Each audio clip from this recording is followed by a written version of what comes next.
Assalamualaikum warahmatullahi wabarakatuh. Perkenalkan, nama saya Balki Syifael Hadi dengan NIM 220301020013. Program Studi PJJ Akuntansi. Saat ini saya akan menjelaskan tugas dari manajemen risiko di bidang keuangan yang terjadi di Indonesia. Resiko keuangan atau financial risk adalah di mana perusahaan bergantung pada pembiayaan eksternal, termasuk pasar modal dan bank. Untuk mendukung operasi tersebut, risiko keuangan tercermin dalam faktor-faktor seperti leverage neraca, transaksi off balance sheet, kewajiban kontrak, jatuh tempo, pembayaran hutang, likuiditas, dan hal lainnya yang mengurangi fleksibilitas keuangan. Nah, tujuan utama dari manajemen risiko keuangan adalah untuk meminimalkan potensi kerugian yang timbul pada perubahan yang tak terduga dalam mata uang, kredit, komoditas, dan ekuitas. Lalu, risiko pasar terdapat dalam berbagai bentuk, meskipun fokus terhadap volatilitas harga atau tingkat akuntan manajemen perlu pertimbangan risiko seperti risiko likuiditas, diskontinuitas, risiko kredit, risiko regulasi, resiko pajak, dan resiko akuntansi. Pada tugas kali ini, saya mengambil judul dari studi kasus manajemen resiko keuangan pada PT Kimia Farma. Bagaimana kronologis kasus yang terjadi pada perusahaan PT Kimia Farma?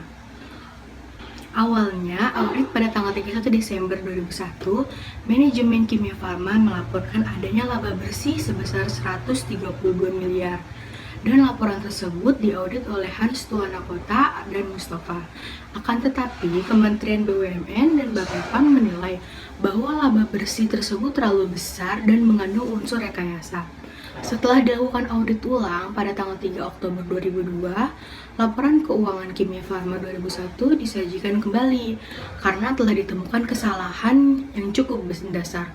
Pada laporan keuangan baru, keuntungan yang disajikan hanya sebesar 99,56 miliar atau lebih rendah sebesar 32,6 miliar dan disebut 24,7% dari laba yang dilaporkan.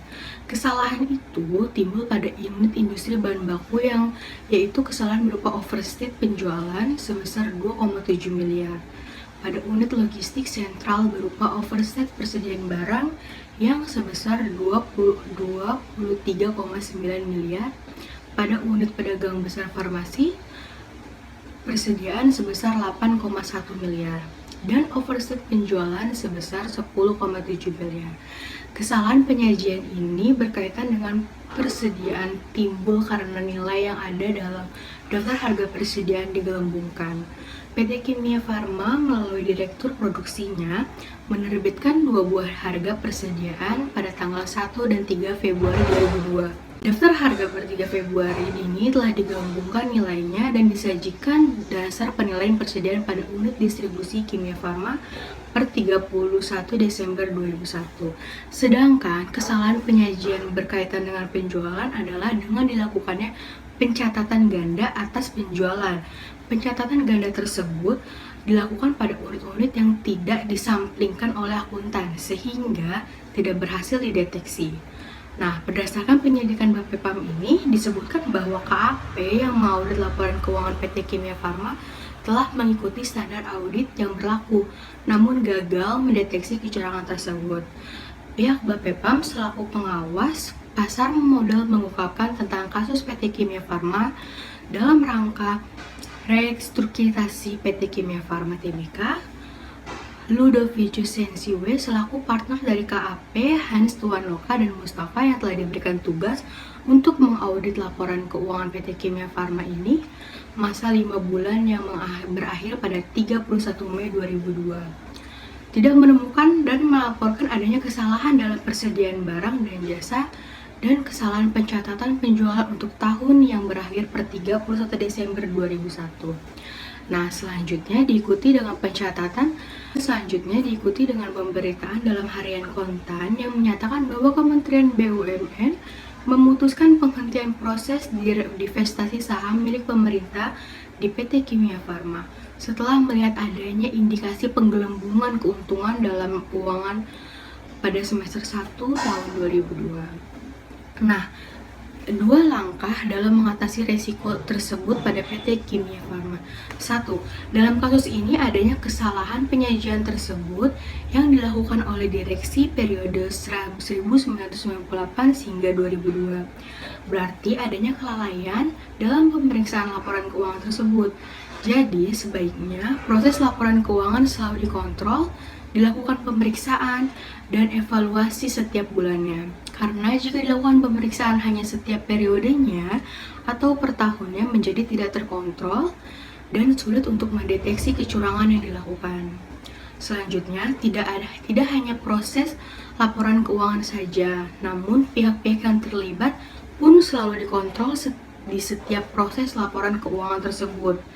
Diperiksa kemanakah uang tersebut dialirkan, baik uang keluar maupun masuk, harus diperiksa secara detail dan rinci agar tidak adanya celah untuk melakukan kecurangan memanipulasi dalam laporan keuangan tersebut. Selanjutnya, dibuatkan struktur organisasi yang jelas agar tugas-tugas yang dilakukan setiap anggota organisasi tersebut lebih terarah dengan baik, sehingga tidak ada satu sama lain yang mencampuri tugas pokok antara anggota. Dengan demikian, tidak ada campur tangan pihak lain yang terlibat maupun mempengaruhi sehingga proses dalam perusahaan dapat berjalan secara efektif dan efisien. Selanjutnya, mengawasi setiap kinerja karyawan yang baik, akuntan, auditor, dan organisasi perusahaan lainnya. Dengan adanya struktur yang jelas, tidak kemungkinan sedikit dilakukannya kecurangan. Lanjut, ada hukuman dan sanksi yang lebih tegas bagi para organisasi perusahaan yang melakukan pelanggaran. Pemerintah memperbaiki kinerja perusahaan, selalu melakukan pengawasan atau monitoring, pemeriksaan dan evaluasi setiap anggota organisasi perusahaan agar tidak ada celah untuk melakukan kecurangan tersebut. Kesimpulannya, Kimia Farma adalah perusahaan industri farmasi pertama di Indonesia yang didirikan oleh pemerintah Hindia Belanda tahun 1817. Pada tanggal 4 Juli 2001, PT Kimia Farma kembali mengubah statusnya menjadi perusahaan publik. PT Kimia Farma dengan pengalaman selama puluhan tahun, Kimia Farma Perseroan telah berkembang menjadi perusahaan dengan pelayanan kesehatan terintegrasi dan terpercaya di Indonesia. Kimia Farma Perseroan kian diperhitungkan kiprahnya dalam pengembangan dan pembangunan bangsa, khususnya pembangunan kesehatan masyarakat. Untuk sarannya, sebaiknya proses laporan keuangan selalu dikontrol, dilakukan pemeriksaan dan evaluasi setiap harinya. Karena jika dilakukan pemeriksaan hanya setiap periodenya atau per tahunnya, menjadi tidak terkontrol dan sulit untuk mendeteksi kecurangan yang dilakukan. Pemerintah juga sebaiknya memperbaiki kinerja perusahaan, selalu melakukan pengawasan, monitoring, pemeriksaan dan evaluasi setiap anggota organisasi perusahaan agar tidak ada celah sedikit pun untuk melakukan kecurangan kembali. Cukup sekian penjelasan dari manajemen risiko yang terjadi di Indonesia pada studi kasus PT Kimia Farma. Terima kasih. Wassalamualaikum warahmatullahi wabarakatuh.